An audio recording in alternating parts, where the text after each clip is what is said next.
But the good news is if we do this and it ends up creating a problem for us, then we can change the policy. I think everybody is more comfortable with the extra day. Longer, Yeah. yes. Longer rather than shorter, yes. Because we do want to be fully prepared. And then when we're talking about submitting information, are you talking about directors getting information to you, members of the public getting information to you, you with the board president preparing the agenda? I think it's just more the agenda on that prior Friday. You'll That way we have those extra days, because, So not having new items added to the agenda is what you're saying? right, unless they're of utmost importance, then they can, but just the normal stuff, we set that agenda then. And then the emergency or the certified letter, I think that's kind of already covered in here, but we could expand upon that so that it's clearly stated there too, so you don't have to hunt for it. But like you said, everyone's in agreement with it. It just then makes everyone clear that we need that extra week or so to. And the president is to confer with the general manager a week before the agenda goes out. Well, I think it's kind of what we're doing, but it sets that expectation that on that Friday prior to, we email you that agenda. You know, because we've kind of been fumbling through that for the last year, but then that Friday, even that Thursday, hey Karen, you want to meet tomorrow on it, or here's that initial draft. What do you think? Is there anything you want to add? Right, well, if we're taking this opportunity to spell things out definitively, that might be something that we spell out definitively. Yeah. Because it's not always gonna be Karen, you know, it's Right. whoever. There's a Yes. proposed new policy in here that talks about who's got the authority to add items to the agenda. The general manager always can, because that's your role. But then, as far as directors adding items or members of the public adding items, the proposed policy says they only get added if they're presented to the board at a board meeting and the board approves the addition of that item as an agenda, to the agenda. So that'll mean you necessarily won't have any surprise items, if your board decides to go that route. So I think we'll talk about that issue some more when we get to that particular policy. Okay. So, we are on page 14, and is everybody cool with flipping the page over to number 15? Okay, there is a section added here that addresses orientation, which is, it's a director's responsibility, but it is also a staff responsibility, correct? I came in, when I was elected, I didn't know what to do. I didn't get any contact from anybody. Nobody knew what to do. You had a board that had been in place, unchanged for a while. So I walked in here and introduced myself, and I asked for a policy manual, but there was some misunderstanding about what I wanted or so. Anyway, I didn't have a smooth orientation, and it made things not get off to a good start. And I think staff did a very good job when our two newest members were elected in providing orientation. So this is what the newly elected director is responsible for. Yeah, and it really isn't intended to put the responsibility on the newly elected or appointed director. It's really intended to address exactly the problem that you raised, that we don't talk about how new members get oriented. And so this, as much as anything, states that it's important that they get trained. And so it's saying they should get training, and here are actually some methods for getting training, and then it includes a statement that says the legal counsel can assist in that orientation. I've got PowerPoints that I've done on Rosenberg's rules, on kind of the nuts and bolts of special districts and your role as a director, which I could provide to new directors, I could provide periodically to the board. It's really to highlight the issue and identify the fact that there is a need to do this. And then it can be the general manager that initiates this, it can be the board member, it's the new board member that does it, it could be the board as a whole that says, okay, we got a new board member, what does it say about orientation? Oh, here's some helpful suggestions regarding how they go about getting oriented. This in lieu of what I know some districts do, which is develop a board orientation binder. The staff will develop that, saying, here's all the things you need to know about the district, here's all the things you need to know about being a director, here's a bunch of classes, and we'll help you sign up for them, here's copies of the Brown Act, here's copies, some agencies have a pretty formal orientation process, In the same way that some companies have a formal orientation process for new employees, you might walk in and it's sink or swim and you gotta figure out how the coffee maker works, or you might spend the first 2 weeks learning all about how the company runs. You know, every organization is different. This is just one small step in the direction of helping the directors get oriented. And I put this in here just because I thought it would be helpful. Wendy and I talked about some of these resources. It is helpful, I would like in the language part, instead of newly elected or appointed directors are encouraged, I would like it to say something where it is that we receive a copy of this and because I was lost in the woods. I had never been elected to a public thing before, and I just came in and said, hey, you got a policy manual? Where do I start? And so there should be something that says what we will receive. We do, we have a board approved list. I am telling you my experience, and you may have a Well, we different have- recollection of it. We have it after that. and Well, here's our chance to write it That's down. how that's how David and Bob got theirs, and that's how Frank got his, is by that approved list. Yes, mine was before that, I remember. And that's why I'm saying, instead of just encouraging us to, because if somebody's newly elected, how can they be encouraged if they need to be contacted, they need to. The receiving word means it's mandated. You're gonna get this. So what would you like the policy to say? Would you like the policy to say that as soon as possible after taking office or within 10 days after taking office, staff shall provide to the board members the following? After the Is election that- is certified, new board members shall receive, Okay, and then this stuff, just. so make it a staff responsibility rather than encouraging the board members to do this. Or it should really say after the election is certified and or appointed. Right, exactly. Person. But have an actual policy, because that's just, sometimes boards are in place and the same people, and so I may have been the first person elected after Jeff and Wendy went to work here, I don't know. But, that Newly elected. newly elected person or appointed person has to give us the contact information. Correct. I mean, we have it ready, but that person has to make the effort to come in because we don't know how to get a hold of them. I was just sharing my experience of just walking in here, and part of my election process was giving my email and my phone number, and, You didn't give it to the district, you gave it to the county elections. I'm not trying to put anyone on the defensive, I'm trying to nail down a policy where we can be Yeah. consistent with newly elected people, and I like the direction that staff has begun, now that there are more newly elected people. And I'm just saying that the word encourage is a nice word, but since we're nailing down language here, to say whose responsibility it is to contact who.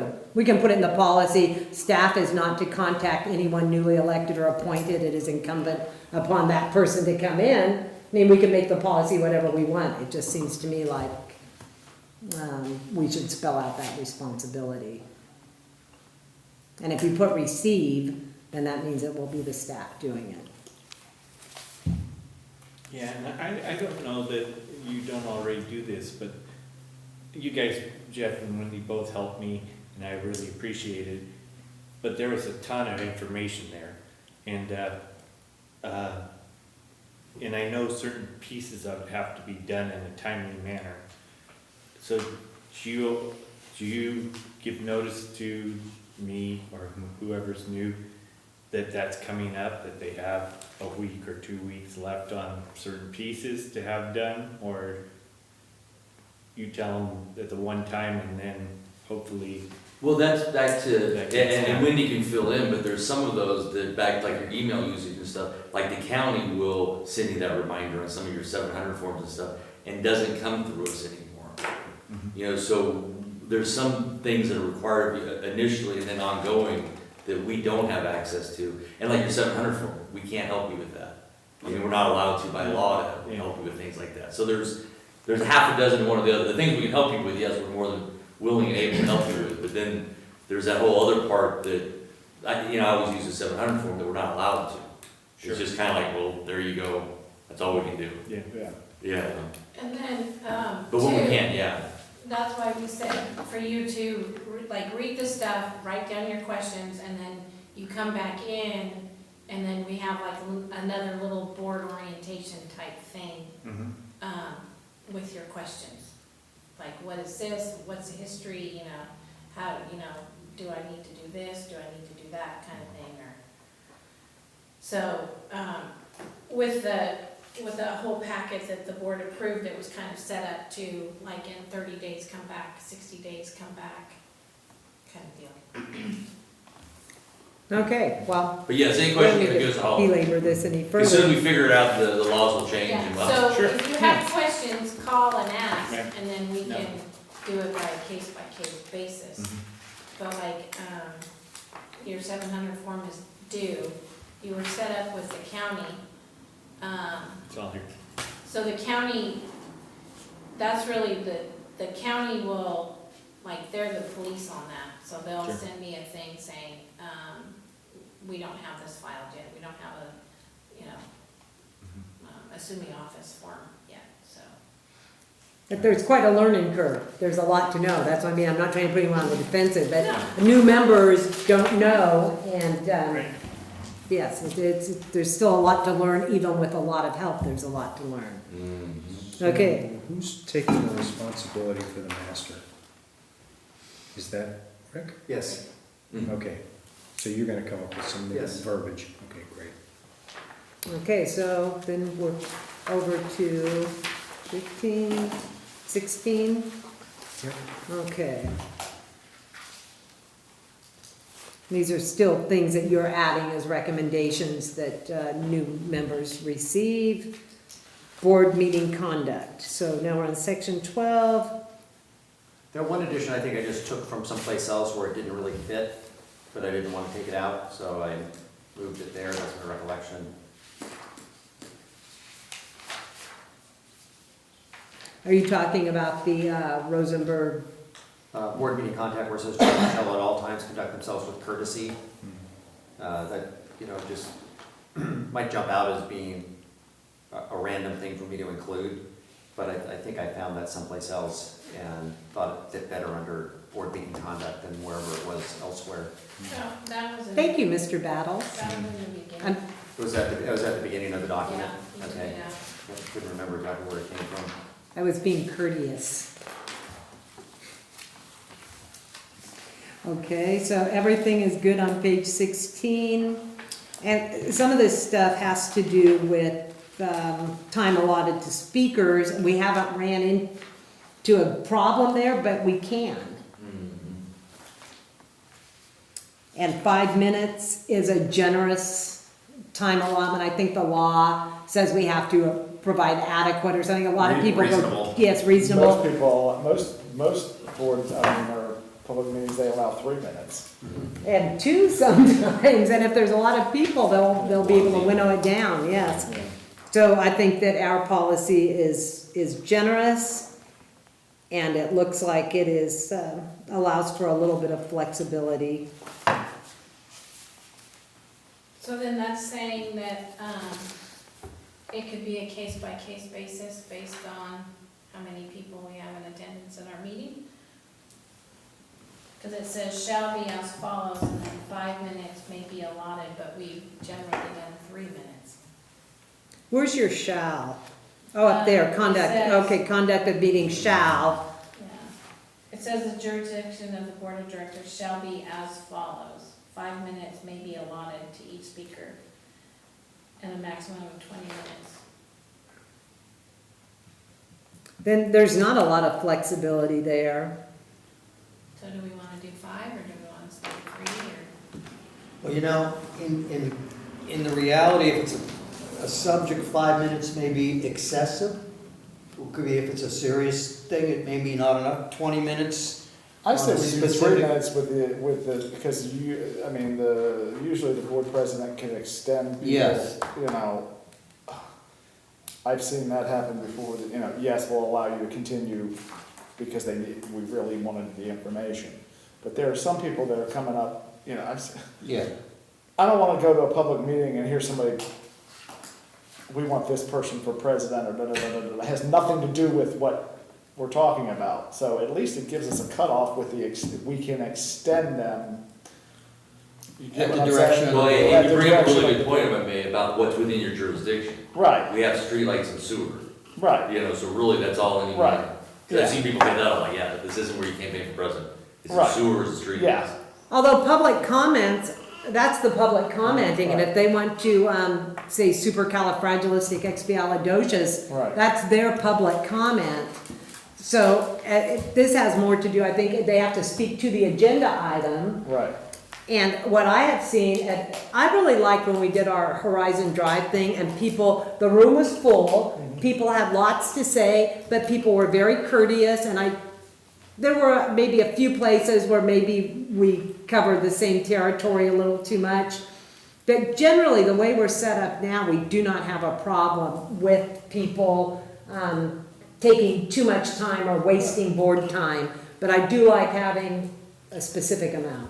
3 minutes gives you an extra 1 or 2 people in 20 minutes. If you go 5 minutes, you only get to hear 4 people's opinions. Right. Well, that's why I'm saying put it at 3 minutes and we can extend them if it's something that we need to talk, that we really want to hear from, or that we want to hear. So if we have a question, well, where is your home and how, yes. Yeah. Yeah, and, you know, I started with the language that was in the boilerplate policy. I think it would make more sense to say the board may limit it to 3 minutes. So, you don't have to do that. And you could also limit it to something longer if you wanted. So, then you're giving yourself the discretion to limit them all the way down to 3 minutes, but you don't have to do that. You could give them a longer period of time if you want. I think that's a. But it just says now, this is saying you may allot 5 minutes. That doesn't necessarily provide as much flexibility.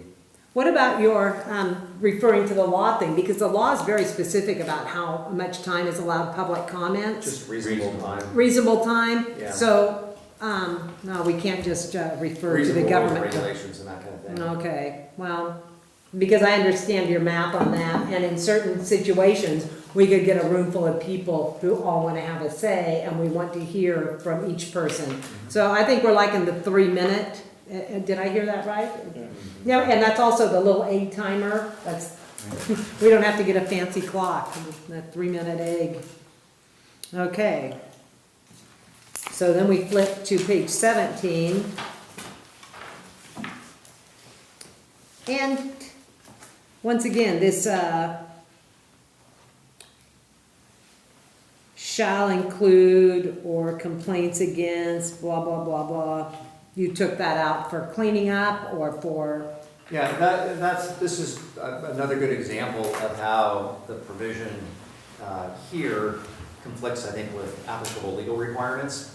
And there are really 2 different legal requirements that may be addressed here. One is a Brown Act provision that says the board can't limit criticism by the public against the board. You can't say, well, we don't want to hear that, you know, time's up, we don't want to hear you gripe about the job we're doing. The public has the right to gripe to the board. That's clear under the Brown Act. And this sort of indicates otherwise. No oral presentation shall include charges or complaints.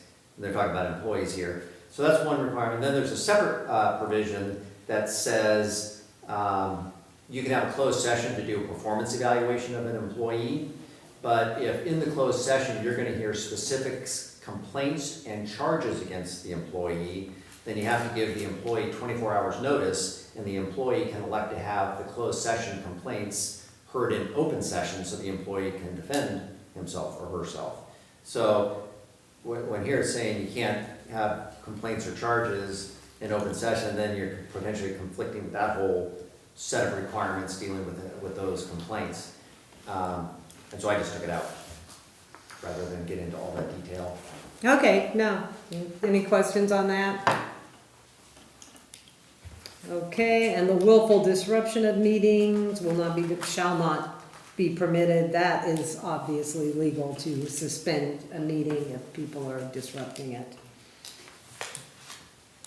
Okay, and section 13, board actions and decisions. So you've added here.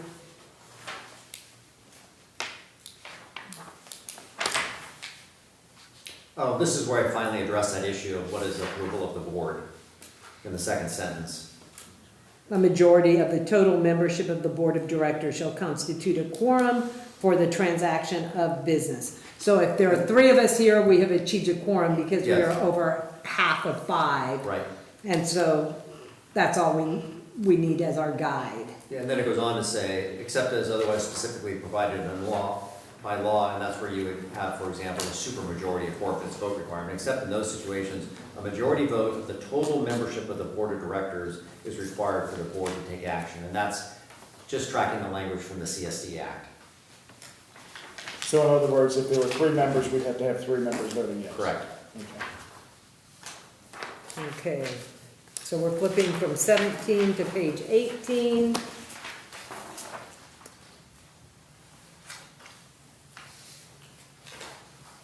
Okay, may include, okay.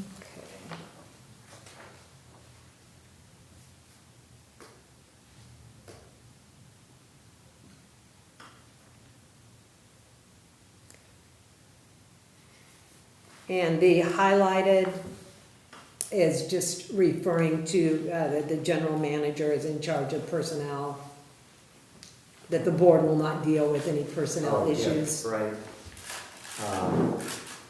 Yeah, so you would, a board wouldn't, I mean, the board action could include, acting on the employment, but that'd only be at the general manager, and it's talking more broadly here about personnel, which isn't the board's authority.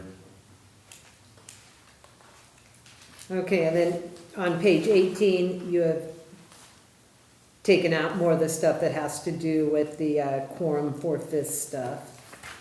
Right.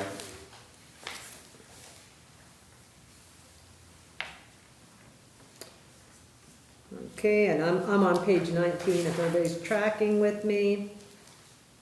And once again, it looks like you're cleaning stuff up. Here's an example where it's saying chairperson rather than president, so that's a place we'll, change that.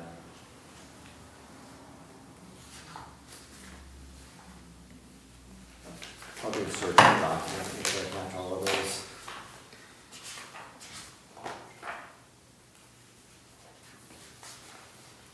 And then once again, should any 2 directors challenge the president, the chairperson, then that's that 3. If there's 3 people, 1 is acting as president, there are 2 other people there, we have a quorum, and so that would constitute a majority. Yeah, this is actually a different kind of thing, though. We're just talking about taking action by consensus, which isn't really formal action. It's just, okay, the board agrees, staff, you go ahead and do this, so you don't make a motion in a second and have a vote.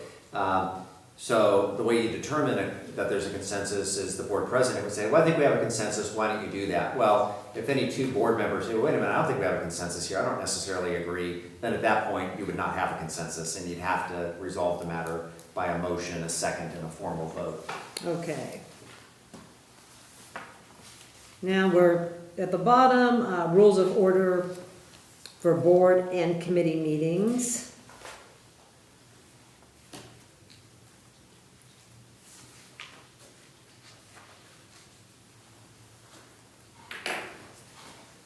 And once again, the chairperson director thing is sometimes I understand where it just seems like it flows better saying the chairperson.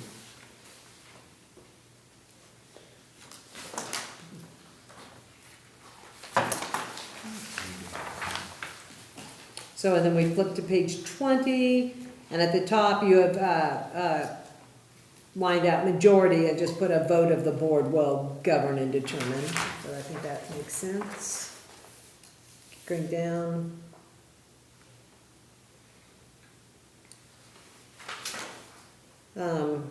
Page 20, you took out the exception stuff. I assume that was just to clean it up. Yeah, it's just a change in the language. And 21, same thing, a vote of the board, we're getting rid of that redundancy. Mm-hmm. So, and decorum, the chairperson, or whether you're gonna substitute out president or not, may Yeah. eject any person or persons making personal impertinence or that kind of, that gets back to tone or disruption. Did you take that out because of the Brown Act? Yeah, I guess I was concerned that the chairperson might try to eject somebody because they're saying something personal that a board member considers to be personal, they can make those kinds of statements. And there are exceptions for slander when you're in a public meeting, and so on. So I thought, at least potentially, these restrictions were not consistent with the Brown Act. I agree. I think it has more to do with tone than content. Okay, so anybody else have a problem with any of this? And then you have added the public hearings part. Matters which are required to be heard at a public hearing shall be conducted in accordance with procedures in this section.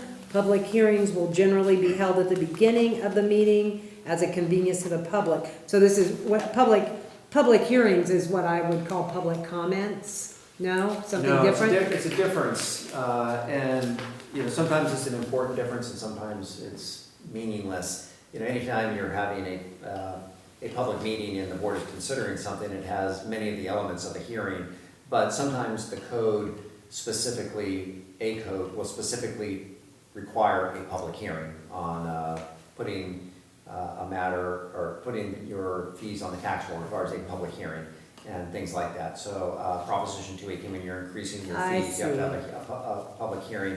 And so you need to add some level of formality to make it clear that it's a public hearing. And generally that formality is that you formally open the public hearing and you receive testimony from the public. And then you hear and consider that public testimony after you close the public hearing part, and then you take formal action. So it's just a more formal process, and that's why it's spelled out this way, to make sure that it actually meets those formalities. Now, I understand what you're saying now, and I did not before. And the example you used is my introduction to that. Okay, so this is all about public hearing. And this was not in our policy before? No.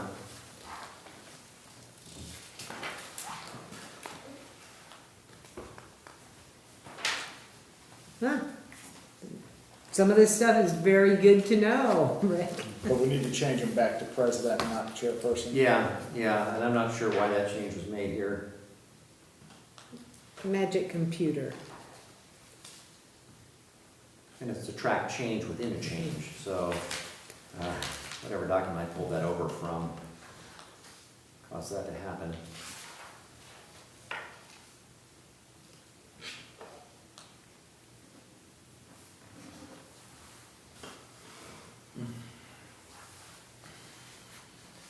Well, this is very nice to have it spelled out in this policy, because I have went through it as the chairperson one time and did the rules as best you guided me through it, Wendy, but this is very helpful to see it all spelled out here.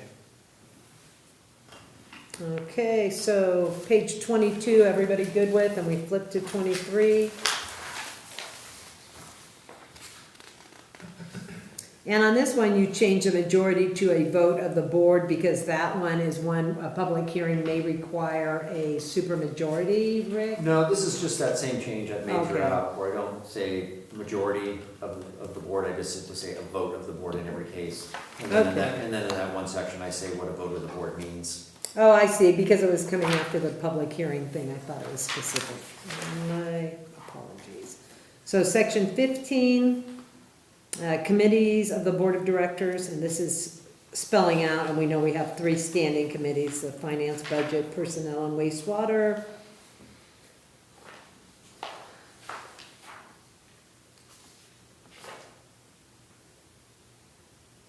Anybody have any questions or something that they see that needs to be changed, or do you have anything that you wanted to comment on page 23, Rick? No. Okay, then we can go to page 24. Okay, now this gets into the agenda preparation, and this is something that has come up recently, so let's read this one carefully, and any questions or comments are welcome.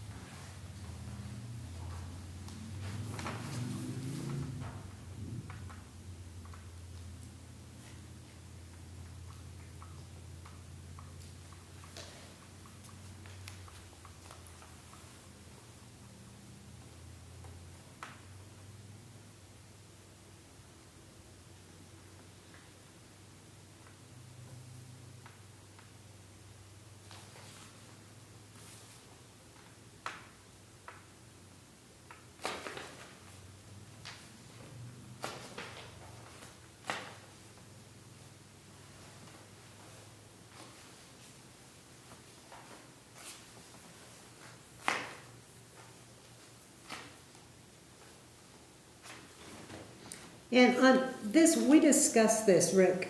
As far as whether a minority, as I was in the minority my first 2 years on this board, I couldn't place things on the agenda unless the majority wanted it on the agenda. As proposed here.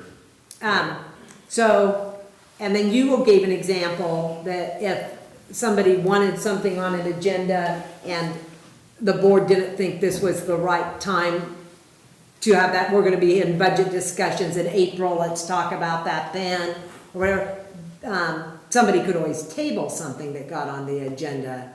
That, okay, this probably, we don't have time to really get into policy and procedure changes, so let's table this for another meeting kind of situation. So we, Yeah, so this is a fairly restrictive policy and a fairly detailed policy, and it says that directors can only put something on the agenda if a majority of the board approves the addition of that item to the agenda. So, you know, it keeps members of the public from contacting staff and putting things on the agenda probably, and it would prevent a director who might always be bringing up extraneous issues that the other directors don't want to be bothered with from putting something on the agenda every month and filling up the agenda with a bunch of things like that. In some agencies, that can be a problem. And so you have this restrictive policy which says that you're not going to put anything on the agenda unless the majority of the board wants it there, which I know other agencies have this policy.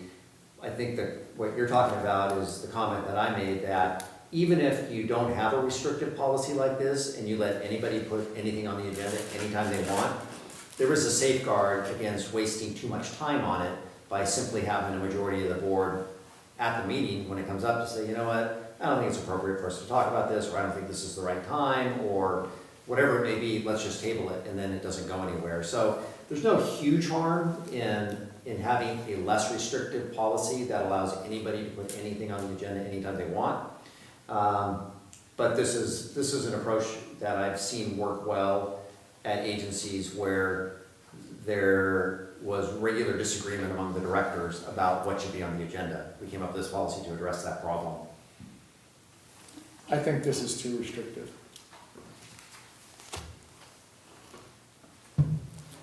I don't see a problem with someone bringing things to the board and then we can table it if it needs to be, or you know, vote on it at the meeting, whether the board wants to continue with it. And the existing policy says any member of, wait, where is that? Any member of the public may request a matter, but then it's up to the board, the general manager to decide. It also said any board, what is that language? I just know the existing policy said any board member may request the general manager to put something on the agenda. So that's a very unrestricted policy, which Right. I think, you know, we had an issue come up on it recently, but in general, I don't recall it being a problem in the past. Right. it wasn't for anyone except for me. I was one of 4 people, and the 4 people all had a certain direction they were going in with the board. And I wanted to revisit some things, and I didn't have a majority. So I had to just wait until the public was interested in discussing the things I wanted to discuss, so that, because the board acts as a whole. So that's where this is coming from my point of view, but I understand what you're saying. When we paint ourselves in a corner, you know, live by the same rules that you die by kind of situation. Yeah. Yes. I think this policy here is a little bit too restrictive, and I think board members should be able to ask for things to be put on the agenda, and then it can be voted on by the board whether they want to move forward with it or not. But after it's already on the agenda, Right. okay? Yeah, this I I mean, guess for us to just vote on about it, it's got to be on the agenda, correct? So you're going to end up having a debate on the issue before it's even on the agenda. Right. Well, and that was a situation, if somebody asked, you know, at the end, what about future board items? And that was always very boilerplate my first 2 years here. We almost had the identical future agenda items at the bottom of the minutes. And then, because, just a broad example, 2 different board members both brought up that they wanted to see something on the agenda, and I did not think it was a timely thing to discuss, and I may have had some other concerns. But I told the general manager, I do not want to go there right now, and that's how this whole, well, can a majority get it on the agenda or not? Yeah. So as the senior person on the board, I was trying to direct the board in a certain way. But that may be giving too much power to the board chairperson slash That's president. my problem with it. And if two board members ask for it, it should go on there, and then it can be discussed. And if it's something that you don't want to discuss in public, can we do a closed session? No, because if it would embarrass a Depends on what it board, no, if it would embarrass a board member, Right, then that still has to be in public. right. If I have to say, well, the reason I don't want it on there is because it's gonna make Karen Jones look really embarrassed about something, that's public information. Right. So if, as chairman, I'm trying to make sure that we don't go in a direction that is going to be a distraction for what the board has been working on as a board, going in a certain direction.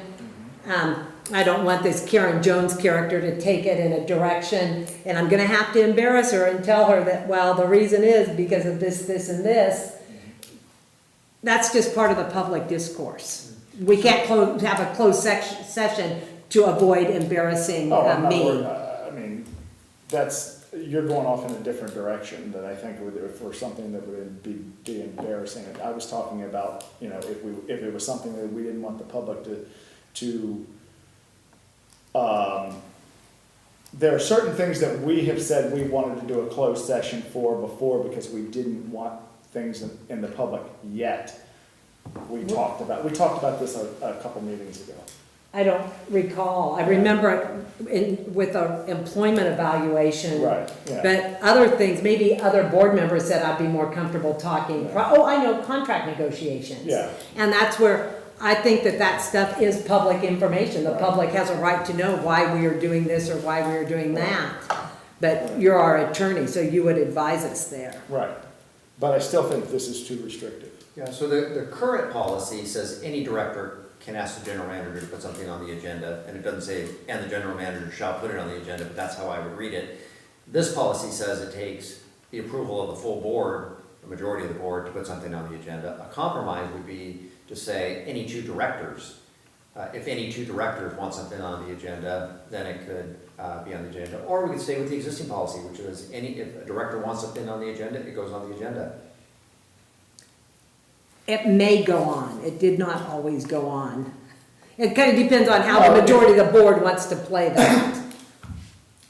If two directors ask for it to go on the board, or if one director asks for it to go on the agenda, I think we should at least put it on the agenda, and then you have to vote on it after that. Am I correct? Well, you have to get a second. Yeah. And then there'll be discussion and people can, yeah. It would be on the agenda, and then you would discuss it, and the discussion could be, okay, let's have a substantive discussion regarding this issue. Right. And take action on it, or, I'm not happy that this was on the agenda, and the other three board members say, yeah, this isn't an appropriate thing for us to be talking about now, I vote to table it, and then nothing happens with it. Right. Or, yes, Karen Jones is making a motion to do something that's gonna benefit her family, and, that could, whatever it is, there could be a lot of reasons, but that discussion can be had in public. Yeah. I like the two.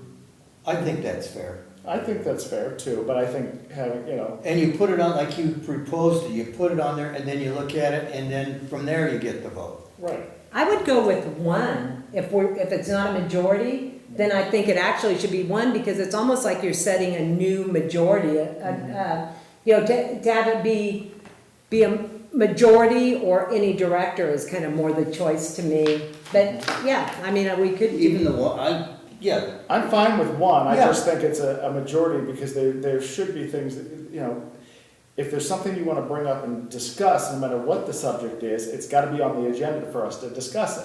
how do we get it there? How do we get it there?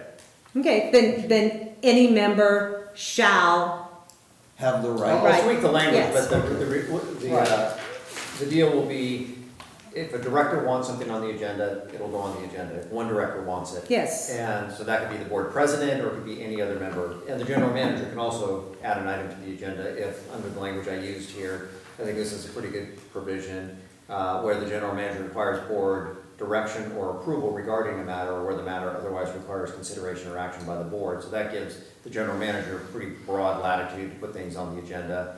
So you'd have board members, any board member, the general manager. What about members of the public? We could use the same process for requests by members of the public. If a board majority thinks that, okay, this is an appropriate issue for consideration by the board, it's within our jurisdiction, okay, we'll put it on the agenda and we'll say whether it needs to go to a committee, whether we need some backup information before we review it, what's the timing, all of that. These complicated, not complicated, these provisions that I drafted for additions of agenda items by both directors and members of the public could be changed just to apply to members of the public. And that might make sense. It does in the sense to me that our meetings are open to the public and the public is welcome to and encouraged to participate in these meetings, but you don't want one member of the public to come in and put multiple things in a political play rather than working toward what you're trying to accomplish as a board. That would be why I would want to restrict the public on putting things on the agenda. But I can make the same case for the public as board members. Maybe there should be no restriction and somebody, as long as they want it on the agenda get it on at Wednesday at 5, we can just not make a motion in a second if we don't want it there. Right. I mean, I understand the case for both. Well, that still gives them the opportunity to present it to us. They can propose it and we can simply dispose of it. If it's not something relative. Or move forward with it. Yeah, and we've met our obligation to listen, digest it, and come up with a solution. So I think that's accommodating the public, and ultimately that's what we're here for. I agree, and I think that if it becomes a problem, we revisit the policy. If there's a small group of people that decide that the sewer board is like their political target and they start putting, cat surgery on the agenda or things that don't, I think it's a non-issue, but I'd like to still have them have the opportunity to present it, because I think this little community has a lot of solid people who wouldn't do stuff like that for the most part. So I don't anticipate that being any kind of an issue.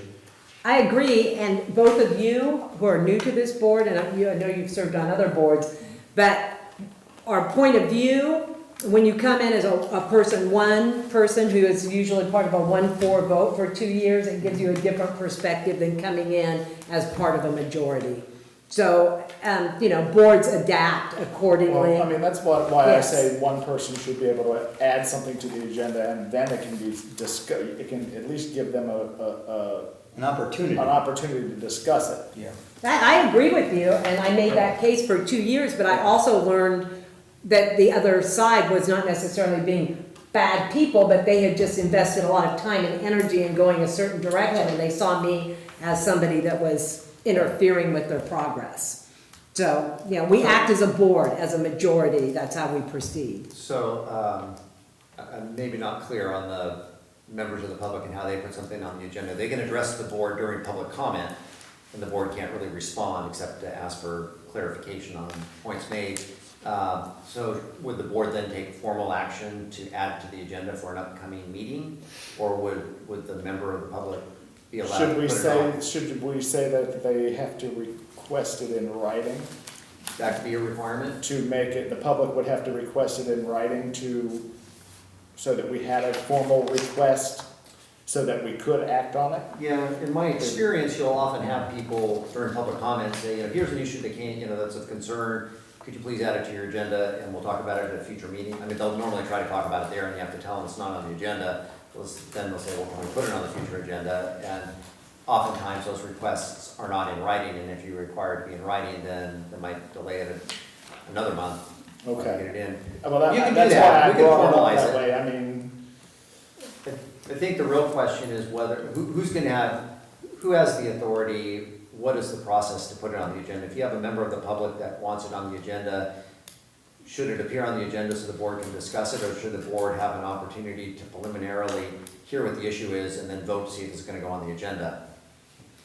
Right now, we don't have a problem with people beating a path to our door with agenda items. Right. However, at the beginning of this meeting, Wendy had put a letter addressed to me, but it was to the board and to the district, asking for help, and I showed you that letter. That's an example of somebody requesting help that may require board action, so I don't remember if that letter specifically asked for that to be added to the agenda. That letter is a case in point where somebody may want that on the agenda. We may not be ready as a board to make decisions on Quail Valley right now, but that being on the agenda, that might be something that we talk about. Right. But- And in that case, you would expect the general manager to put it on the, I mean, if appropriate, I haven't seen the letter, I don't know exactly what it's talking about, well- but if board action or consideration of the issue is necessary or appropriate, then normally the general manager would exercise his discretion to add it to the agenda, maybe in consultation with the board president, and then it would get added to the agenda without the person making a formal request, here's my issue, and please add it to the agenda. That's often how it would happen. If it doesn't happen that way, if the general manager thinks, oh, I'm not gonna trouble the board with this isn't really an important issue, and this person doesn't understand, if that's the general manager's take on it, then how does the person get it on the agenda for the board? Is the general manager required to add it to the agenda if the person makes a request? Or is it gonna be added to the agenda only if the person makes the request to the board and a board majority says, okay, let's have this as an agenda item? What you just explained, I understand that is really within the duties of the general manager. And that's why when it was addressed to me, I was a little surprised, but only because these people are just reaching out for help and, well, who's on the sewer board kind of question. But it was a request for help from somebody outside the district. I would think that absolutely, the secretary would show that to the general manager, and the general manager would make that determination, or as they did this evening, consult with me, oh, by the way, these people are asking for help. And so that becomes part of our discussion. If we just Quail Valley, we're not gonna deal with that now, this person might show up at our meeting and say, listen, I sent a letter to you specifically, and then we as a board respond to them, or we are elected or not, because we're not doing a good job responding to public. And I guess that individual would only have to convince one board member, because then any board member could say, let's add it to the agenda. Yes, So maybe we don't even need to have a formal process for that. yeah, I think that, And What- that's what do all you- encompassing, if you do it that way. right, people know where to go, and if they don't know, they figure it out, because this is their toilet flushing. They find out who's in charge of that and approach us, and then we respond appropriately. Right? Two things we'll make. One, that's the one, because I remember bringing up that letter, but it didn't open, so we don't have that policy, and having worked for other boards, didn't open it, but hence why it goes to you. Oh, it was opened, Oh, okay. But I remember bringing it up at the post office, but anyway, back to. I gave it to yeah, because I would expect you to open mail that was addressed to me as part of my duties here, unless it said personal on it. Okay, and that's good to hear public, but had different words with it. The only other thing I want to chime in is I have some other language somewhere where, back to public comments, that's often one where it lists that the board can do X, Y, Z, or direct staff to put it on a future. Yeah. I kind of missed that conversation when I was reading that letter, but I've had language like that, and that back to, I think the board was agreeing that public comments is a time for that to happen. When someone stands up and says something, looking at the board can by consensus or say, yes, general manager, you should, bring up a Quail Valley, maybe there's something bigger to it. Yeah, there is that opportunity under the Brown Act. I was just thinking, do we have what we're working on is a specific policy, kind of formalizing that process. And I think what I conclude when it comes to, so board members, any one board member, when it comes to members of the public, practically speaking, all they have to do is convince the general manager that it should go on the agenda, the general manager then exercises his discretion, or any board member, because any board member can have it put on the agenda. And then we don't need to have anything more formal beyond that. If no board member wants to put it on and the general manager doesn't want to put it on, I suppose they could go through a formal appeal process and then the board have to formally consider it. But all of that to say is, we're not going to provide a definitive opportunity for members of the public to add something to the agenda. If the GM says, I don't think so, and no board members are interested in putting it on the agenda, it doesn't get on your agenda, which I think is fine. Yes, I agree. I think our system's built for that. Yeah. Yeah, so, okay, I think we've got the agenda stuff. Is everybody happy with making it less restrictive, moving on? Any board member and the public, that will play out according to our system. Okay. So skipping over page 25, right, and going to page 26.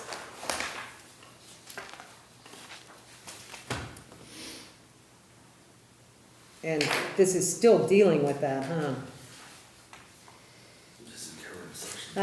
This policy does not prevent the board from taking public comment at regular and special meetings of the board on matters which are not on the agenda, which a member of the public may wish to bring before the board. However, the board shall not discuss or take action on such matters at that meeting.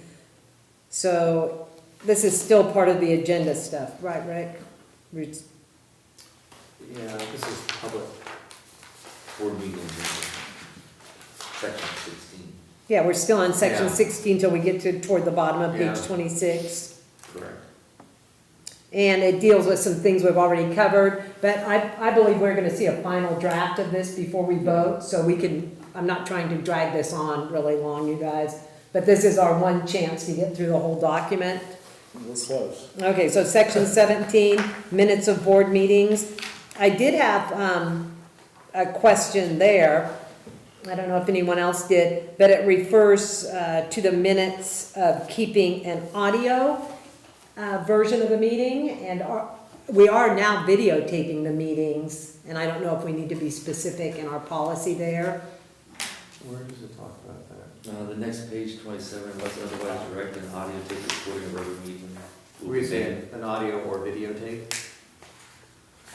I think it just said audio, I was doing it Yeah, from memory. Should I add videotape?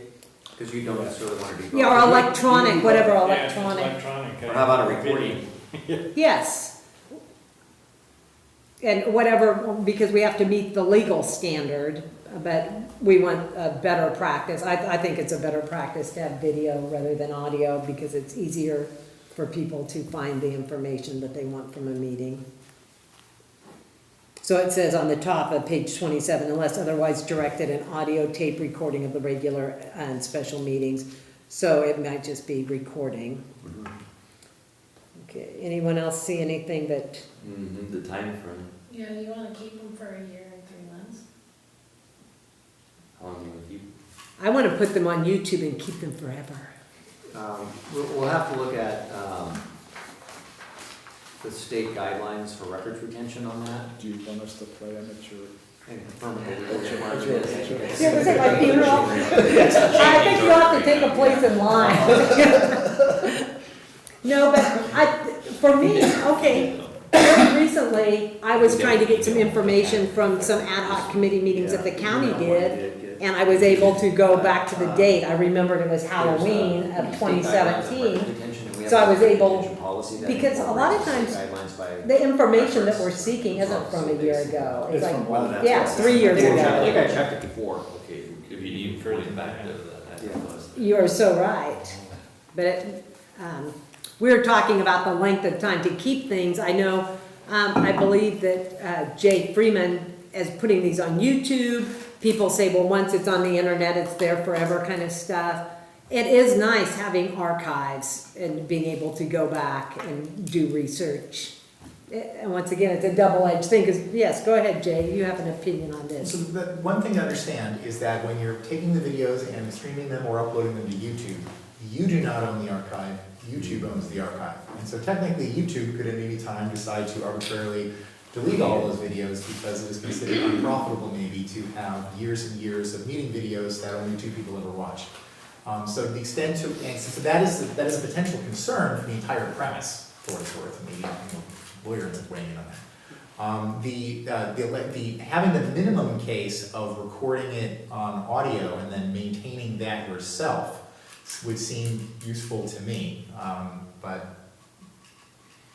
actually, also an interesting point to note today is that YouTube live streaming went down for, like, the entire platform went down for 15 minutes today. I actually went on Twitter, I was just checking, like when I say today, during this meeting, I went on Twitter and I'm like, what's going on? And people are like, oh, we're gonna have to cancel our live stream today because YouTube live streaming isn't working right now. And so sometimes you end up in situations where, like, during the meeting something doesn't work. So I figured what I would do is later on, just to make certain you got everything else, I've got a backup audio recording there, and I can upload the audio recording for the 15-minute to YouTube in order to fill in that gap. But there would not be any video during that time, because this is just streaming the video to YouTube. It's not recording the video, storing it, and then And uploading uploading it, it to okay. YouTube later, which is something that I've done in the past when I was doing the longer editing segments, in which I'm thinking of writing more complicated software next year to, like, do a bunch of local buffering, require more local storage or something like SD cards, something more complicated thought process. But, like, so there's some interesting thoughts here with relation to the idea of like what you actually want to make your responsibility here for the records retention when you say you're gonna record video or audio and then store it. Well, and back to another aspect of that, because I know you brought this up before, we brought it to legal counsel, but the ADA requirements now. I mean, that's kicked in, that they're gonna need to be transcribed or accessible that way now. I mean, that law went in from the time we had to look at it, now that's in place, so that's a larger burden on top of it too. Yeah, I've never seen a request like that come in. So No, I think it's a requirement now. Right, but someone would have to request that it's available. You'd have to provide it to them if requested, right? ADA accommodations are Yeah. based on a request. Yeah. Yes. I understand what you're saying, because I have actually worked with people who had almost zero function. So if, literally, at Porterville State Hospital, I interned. And so to accommodate the people that were hospitalized there would not be possible.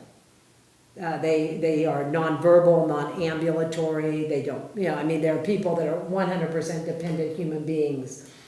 So the ADA we can't try and accommodate everyone unless they request. And until somebody, if you're able to make the request, then we will have to What's the statute accommodate. of the law on that? I mean, what's the new requirement? That's what we have to figure out, is what the new requirement is. Do we have to provide it in Braille? Or is it only upon request? See what you started? Well, but the Braille thing, if somebody is sightless, they can listen to a video, the audio portion of a video. Right. So we would not necessarily have to make Braille available to them, but if they were I brought that up, that's nonverbal. No, I know, but that's why I brought the Porterville State Hospital. There are people who can't hear, can't see, they are alive because they have a brain stem and a heartbeat, that they could never be accommodated YouTube, at this meeting, Yeah. but nor could they ever Actually, yes, so. request it. As the owner of the account, you can go and download videos you previously streamed, and then you could have a local copy of the district. Okay, that would be an approach, it would seem to me. The Because the you thing can't, you you notice can't, you can't keep YouTube from deleting it, but you can make a copy yourself and store that. thing to notice is I just don't know when you download it exactly how large they are. You only have one meeting, I guess, or maybe on average more like, if you're doing committee meetings too, maybe on average like, 2 or 3 meetings a month. So if the meetings are multiple gigabytes large, you just have got like I guess like 2 terabytes of storage or something, just like a hard drive or something. They actually would be relatively cheap and it's not that much of a problem. But balancing out the same, what Wendy brought up again, the device upon which recording, so our current, or the way it's currently worded, says we're recorded on some device and stored in a locked closet. I mean, I think so staff is saying that. We'd have a hard drive, and then we'd plug it into the computer, and that would be the device to watch it on. Yeah, that would be fine. I mean, we just need to change that so that it doesn't read that we need to go lock that up in the closet or something. Because once you take it, once you plug it into the computer, it like downloads it to the computer. So it like takes it off the device, so you can really keep. Not necessarily. It's a choice. That's a Yes. setting on your computer that would automatically do that. How about, instead of in a locked closet, which is kind of a funny term, in a secure location? Yeah. Okay.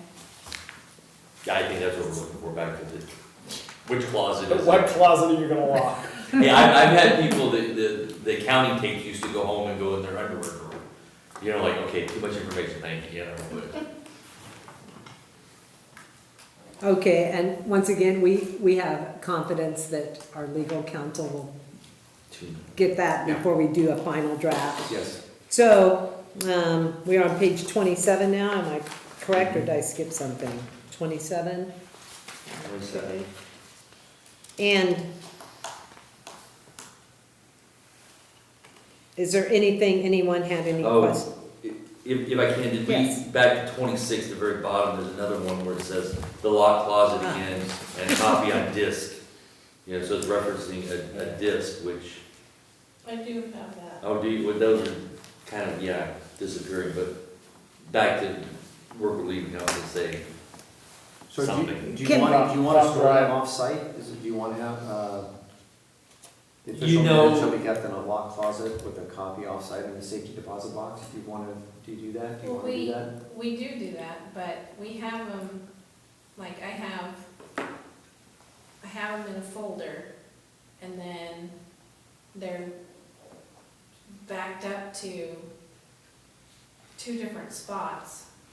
I think it's more back to off-site secure type of thing. What would it cost to secure this on the cloud, to put it on the cloud? But Yeah, that's more of what we've done in the past, that, okay, I mean, because that way if you have we're in a a fire. different day and age it- than yeah. when this was written, Yeah. and if it's on the cloud, we have and that. it can be in a secure spot on the cloud, though, where we could pull it from, I think that would solve a lot. Yeah, because I of think the issues. intent is if this building burns down, There's there's somewhere another, else. our Right, history isn't lost, it's Yeah. somewhere else and we can, right. Shall retain, yeah. I mean, it's a that's the language intent. thing, How about a yes. secure location off-site and/or on the cloud? Yeah. mm, Well, the cloud may be Yeah, done in a couple more months. exactly. Not Like necessary. this. I wouldn't Right. say the What cloud, was I it? would say. You would say the we- cloud could we become like the have- disk I can't is remember the now. name of it, Right. But it's not the cloud, but it's a off-site backup place that might. And I think How that's. about a what- secure location off-site, and we don't have to call it a cloud or a disk or a, Yeah, because that's the intent, so that if this building burns down, the district doesn't disappear, there's all of our records. Right. Yeah, the cloud. Well, and you should have Microsoft something site. with all your records anyway that's backed up off-site, don't you? Yes. Then why couldn't it just be all stored? It might not be a great idea to store things in this building and the building a block away. If a disaster happens, Right. both buildings could be gone. Mhm. that makes sense, hadn't occurred to me, but yes. Yep, Oh, all right, yeah. thank you, Okay. Chairman, President. No, it's just, sorry, we gotta get through this, and it is nitpicking, but I don't wanna vote on something and then later find out that well, you voted on that 2 years ago, and now you're not doing it. Okay. So we went from the bottom of page 26, we're going through page 27, and did anybody have anything on 27?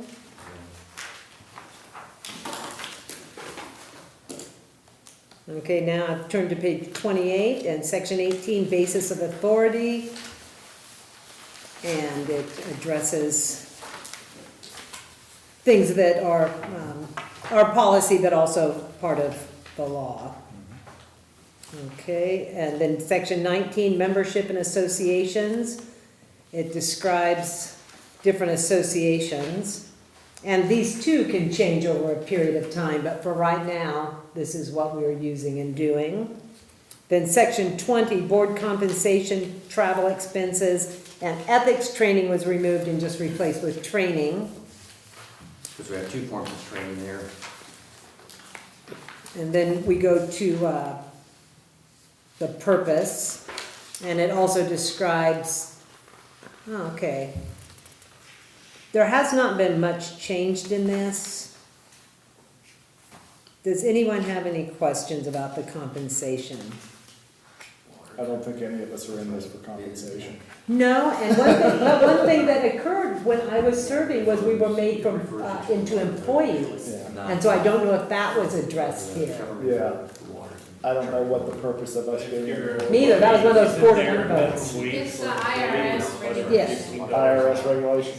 Yeah. Yeah, it's $15 an hour. Nobody is doing this for the money. But there, we did, as a board, vote to make ourselves employees. And so I don't know how that fits into any of this language, or if it does at all. If that's just on paper thing, but I like it when things are consistent.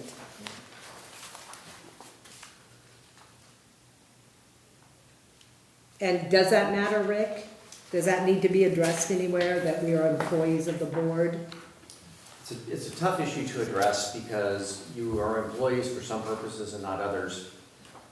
It's why I was very against being an employee. I thought it was a word trick and it made things absurd to me.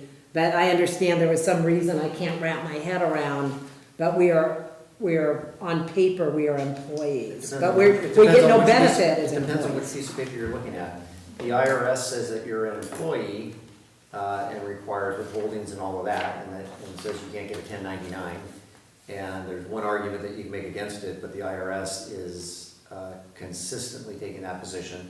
That's And the then- federal law. Yeah, and then for other purposes, you're clearly not an employee. So, and I can provide a list, I've got a little, a sheet that has the two categories, and I kind of add to, you know, as I become aware of another one, I add to the list. And I don't have too many of them in my head right now, but I just recently printed out an article on this topic, you know, like maybe a day or two ago, because I came across it. I was doing some other research, and I could provide that to you if you think it'd be interesting. No, I won't belabor it now, but Yeah. it will be interesting at some point because somebody on a board who's been designated an employee but gets no benefits of being an employee Yeah. because the federal law supersedes the other laws. At some point, this will be an interesting discussion. Yeah, And I will probably say, it's on the right side of that. yeah. But for right now, we'll just go through this and call it compensation, travel expenses. I don't think any of this is applied to anyone. Have you done any travel on behalf? I have never submitted anything, and I'm not sure that I don't even think I've submitted for any ad hoc committee stuff, but that explains all of this, how. Well, you can, like if you're driving to a CSDA meeting in Santa Barbara, you can get reimbursed for the mileage. And, you know, Yeah, our that's- ad hoc committee stuff, or. We have to bring in our car insurance first. Is that one of these requirements? I think that's right, if you're using your own vehicle. Yeah, probably, it just seems too tedious to deal with, that's a whole nother So, issue. we're skipping to Yeah, let's just go ahead, 34. or- 30, 31, this is still more paying, blah, blah, blah, blah. Limitations, blah, blah. Okay, now we get down to the ethics training on page 33, is that where you are? Yeah. Okay, so ethics training, this has to do with the legal requirement, and we are to take that, and this one, you are spelling out the rules of what we are required to do. Yes, yeah, and there I did, and actually, because the law says you have to have a policy that spells this out, it says, which is why that's in here. Okay, and so there probably is not gonna be much that we are gonna find fault with, since that's already been legislated.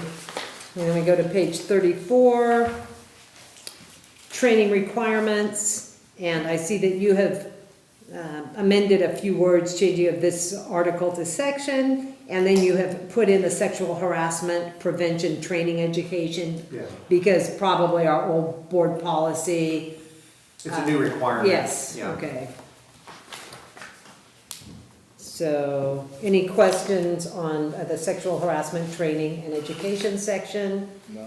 Okay, then we go to the copying public documents section, and I see that we have amended it just to cover our costs, that charging 25 cents, I think that is probably a fair amount to charge to make copies, right?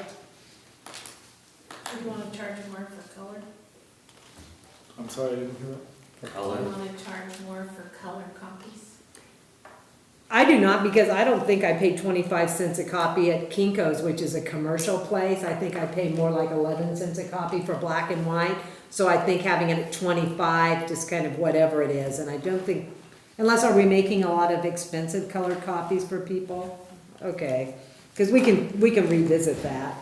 Okay, then finally we get Frank, 22, and have you had an opportunity to review, and Bob, you both were on this committee, so if you'll review section 22, public outreach. Yeah, I mean, I think that's already, this verbiage was taken off of our recommendation sheet. I think you just copied that, right?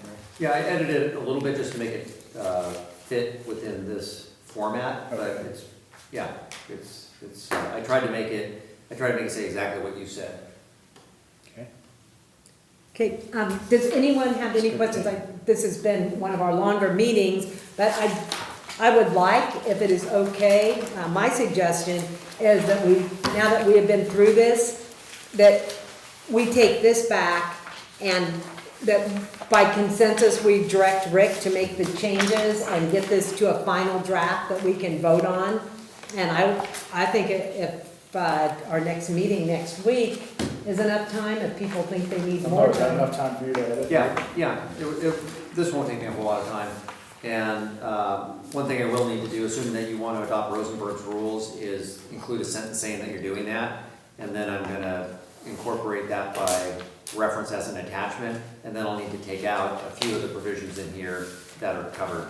So it'll shorten your policy, and instead you'll just flip to Rosenberg's rules to get direction on how to make motions and seconds and table motions and all of that. And also some of the provisions on decorum. Do we need to put that in the policy manual? Because, you know, for a generation it was Robert's rules, and I know that we've talked about how Yeah. complex that was. But I don't think anyone at this table wants to go through Rosenberg's rules right now. But we could all read them, and, but do we want this to be part of our policy, that we follow Rosenberg's rules? I also have a PowerPoint that I've done on Rosenberg's rules. It would be helpful for you to see that before you make a decision, right? 10-minute PowerPoint, maybe 15. But then you'd have to know what the other one was too, because if you only see one, you Yeah. only have one side of the picture. Yeah, Robert's Rules of Order, 1,000 pages long, really Like complicated. reading. Yeah. And yet, I don't think most people who follow Robert's Rules of Order ever read the book. What you would do is like, just go, I don't think so, I think, and then you would flip to the deal. It's Yeah. much like a policy manual. We won't have this memorized, but when we have an issue, we go to the rules to see how we should proceed. Yeah.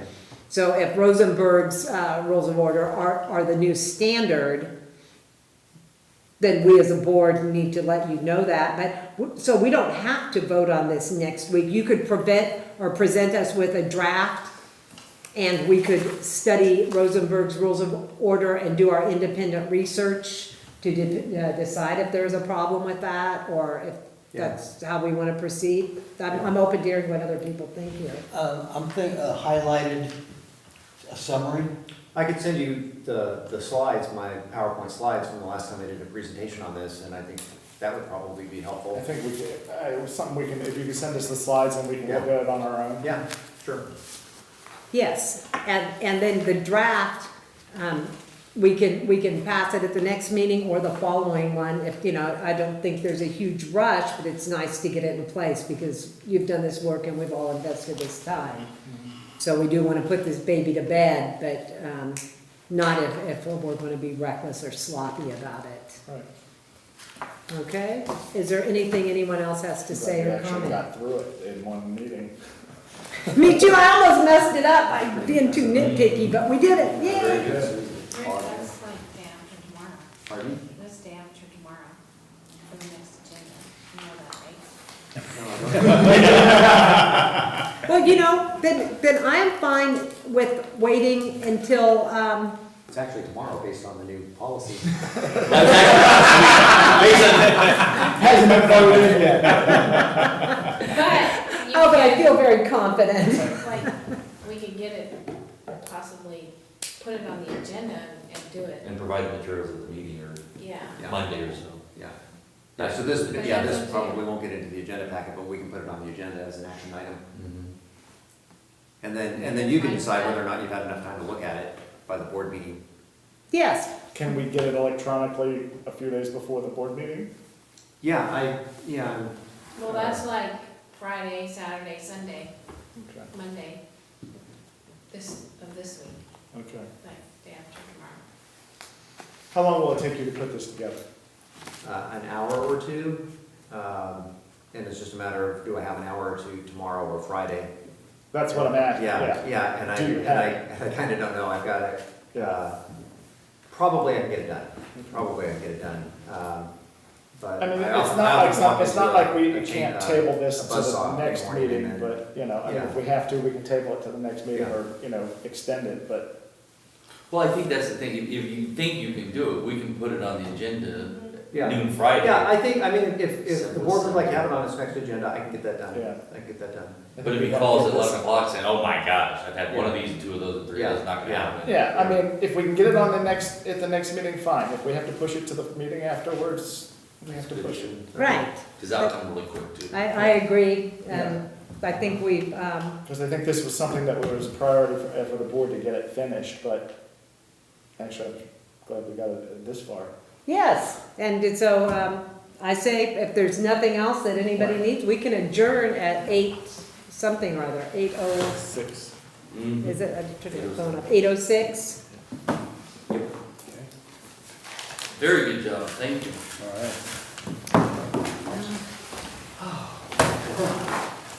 First time for everything, that's the first time we've worked through a whole policy manual in a meeting, ugh. Bam. It's not how any of us wanted to spend tonight, but That was good refresher.